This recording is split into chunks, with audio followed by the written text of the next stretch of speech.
Fannar Daði Malmqvist. Fannar, þú áttir flotta leik hérna í síðasta leik á móti Grindvíkingum og settir 1 mark. Verða ekki markaskotnir reimar á sig á morgun?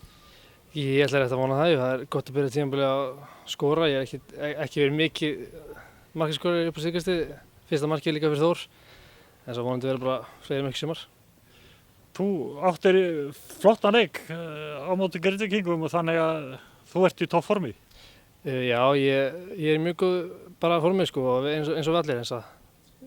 En ég er búinn að smá nára meiðsli núna, þannig að ég veit ekki alveg hvernig það verður, en ég er bara klár í alla leiki sko, eins og vonandi, já.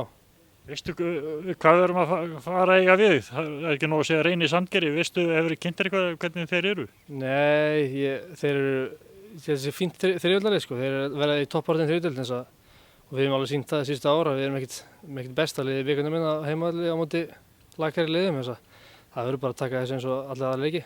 Þið fengur nú að finna til Tefasins á Húsavík? Já, og það líka, já, en við rétt sem mörgum þá, eins og vonandi verður þetta aðeins þægilegar og spilum betur á morgun.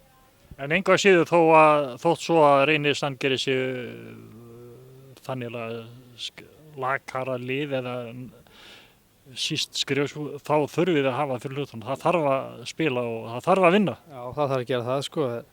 Það er ekki gefið í síðan bolta sko. Saman hvaða deildlið er. Þess að við verum að mæta 100% á morgun og spila bara svipaðan leik á móti Grindavík og þá ættum við að taka það. Og svo náttúrulega einu sinni svo að þessi bikarleikir vilja nú stundum fara út og suður og í allar óvæntar áttir. Já, það getur allt gert þessi bikarleikum sko.